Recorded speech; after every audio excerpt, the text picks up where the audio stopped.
यांनी उपोषण सोडलेलं आहे, सरकारची पहिली प्रतिक्रिया.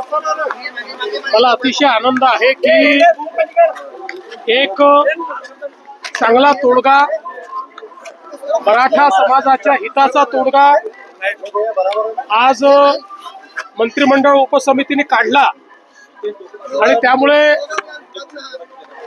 जे काही उपोषण चालू होतं ते उपोषण आता संपवण्यात आलेलं आहे.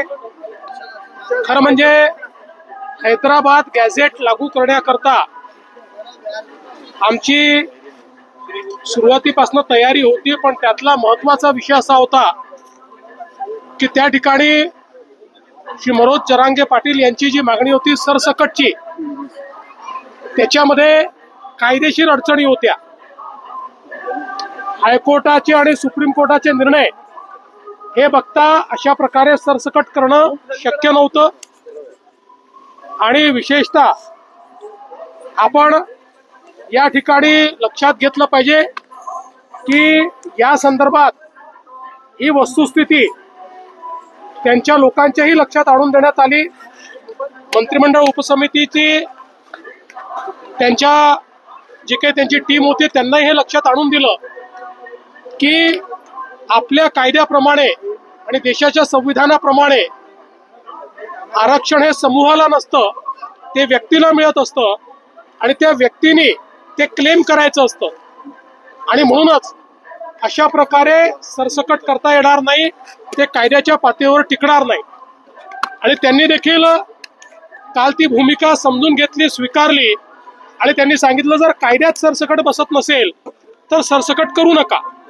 आणि मला असं वाटतं की त्यातनं हा जो काही एक स्टेलमेट होता तो स्टेलमेट मागे झाला आणि पुन्हा त्या संदर्भातल्या चर्चा मंत्रिमंडळ उपसमितीने केल्या, त्याचा GR तयार झाला, त्याच्यात काही बदल होते ते बदल आपण केले आणि तो GR देखील इश्यू झालेला आहे. आणि त्यासोबत इतरही काही अनुषंगिक मागण्या होत्या, त्या सगळ्या मागण्या मंत्रिमंडळ उपसमितीने त्या ठिकाणी मान्य केल्या. मराठा समाजाला लाभ होईल.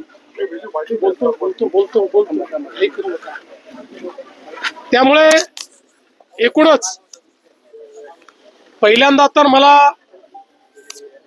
श्री राधाकृष्ण विखे पाटील जे या मंत्रिमंडळ उपसमितीचे अध्यक्ष होते आणि मंत्रिमंडळ उपसमितीतील सर्व जे प्रमुख नेते आहेत त्या सर्वांचं, आमच्या मंत्र्यांचं अतिशय मनापासून अभिनंदन करायचं आहे की त्यांनी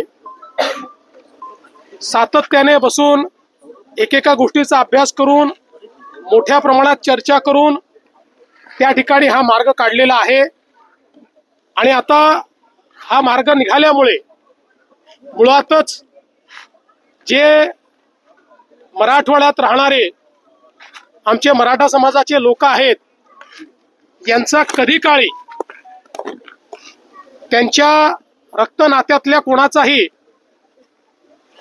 कुणबी म्हणून उल्लेख झाला असेल तर त्यांना आपल्याला नियमाने ते सर्टिफिकेट देता येतं. आणि हैदराबाद गॅझेटियरमुळे अशा प्रकारची नोंदी शोधणं हे सोपं होणार आहे आणि त्यातनं फॅमिली ट्री एस्टॅब्लिश करून अशा प्रकारचं आरक्षण देता येणार आहे. म्हणजे एकीकडे ज्यांना अशा प्रकारचा पुरावा मिळेल त्या सगळ्यांना ते आरक्षण मिळेल. आणि जी ओबीसी समाजात भीती होती की सरसकट सगळे अशा प्रकारचं आरक्षण घेतील आणि ज्यांच्याकडे पुरावा नाही तेही आरक्षण घेतील आणि इतरही समाजाचे त्याच्यामध्ये घुसण्याचा प्रयत्न करतील, तर तशा प्रकारे आता या ठिकाणी होणार नाही. ज्यांचा खरा क्लेम आहे पण कागदपत्रांच्या अभावी त्यांना तो क्लेम मिळत नव्हता, अशा मराठा समाजाच्या लोकांना आता याचा फायदा मिळणार आहे. त्यामुळे मला वाटतं की एक मराठा समाजाकरता अतिशय चांगला निर्णय आणि विशेषतः हा सगळा प्रश्न सर्वाधिक मराठवाड्यामध्ये होता, कारण मराठवाड्यात रेकॉर्ड्स नाही आहे आणि म्हणून मराठवाड्याकरता प्रश्न अत्यंत महत्वाचा होता आणि मराठवाड्यातनं इतरही भागांमध्ये राहायला गेलेले जे लोक आहेत त्यांच्याकरता महत्वाचा होता. मला असं वाटतं की त्याच्यावर एक संवैधानिक तोडगा आम्ही काढू शकलो आहोत, एक असा तोडगा काढू शकलो आहोत की जो कोर्टातही टिकेल आणि त्यातनं लोकांना फायदा होईल. आणि म्हणून मला असं वाटतं की मी स्वतःही मंत्रिमंडळ उपसमितीच्या कामावर समाधानी आहे. त्यांनी उत्तम काम या ठिकाणी केलेलं आहे. मी त्यांचं अभिनंदन करतो. आणि या सगळ्याच्या दरम्यान थोडा मुंबईकरांना त्रास सहन करावा लागला. खरं म्हणजे त्या संदर्भात मुंबईकरांची दिलगिरी देखील मी व्यक्त करतो की जो काही त्रास त्यांना सहन करावा लागलाय. पण मला असं वाटतं की शेवटी एक चांगला निर्णय या ठिकाणी आपण घेतलाय. त्या ठिकाणी तुम्ही होतात लक्ष ठेवून GR वेळेवरती आले आणि पूर्णपणे व्यवस्थित सगळं झालं आणि तुमच्या नावानं पुन्हा एकदा सांगणार तुमच्या नावानं हे झालं की मराठा समाजाला तुम्हीच न्याय देण्याचा प्रयत्न केला आणि सोशल मीडियावर सुद्धा तुमच्या नावानं हे येत आहेत की तुमच्याच हस्ते हे झालंय. अभिनंदन. बघा मी एक गोष्ट सांगतो की सातत्याने राजकारणामध्ये टीकाही सहन करावी लागते आणि लोक तुमचं स्वागत देखील करतात. जेव्हा टीका झाली त्याही वेळेस मी विचलित झालो नाही. कारण माझ्यासमोर एकच ध्येय होतं की समाजाला न्याय द्यायचा आहे आणि तो न्याय देताना दोन समाज एकमेकासमोर येणार नाहीत. दोन समाजामध्ये तेढ निर्माण होणार नाही. दोन समाजामध्ये याला दिलं म्हणून त्याच्यात अन्यायाची भावना तयार होणार नाही. अशा प्रकारचा निर्णय आपल्याला करावा लागेल. कायदेशीर निर्णय करावा लागेल. आणि म्हणून या संदर्भात जे जे काही कायदेशीर आहे त्याचा सगळा अभ्यास करून आम्ही हा निर्णय घेतलेला आहे. याचं श्रेय हे आमच्या मंत्रिमंडळ उपसमितीला आपण दिलं पाहिजे की ज्यांनी खूप चांगलं काम याच्यामध्ये केलेलं आहे, ज्यांनी खूप मेहनत याच्यामध्ये केलेली आहे आणि पुढेही ही समिती सातत्याने समाजाकरता काम करेल. मी एक गोष्ट आपल्याला निश्चितपणे सांगतो, मला दोष दिले, शिव्या दिल्या तरीही मी समाजाकरता काम कालही करत होतो, आजही करतो, उद्याही करत राहील. मराठा समाज असो, ओबीसी समाज असो की महाराष्ट्रातला कुठलाही समाज असो, प्रत्येक समाजाकरता काम करणं हे माझं मी कर्तव्य समजतो. त्या कर्तव्यात कधी शिव्या मिळतात, कधी तुम्हाला फुलांचे हार देखील मिळतात.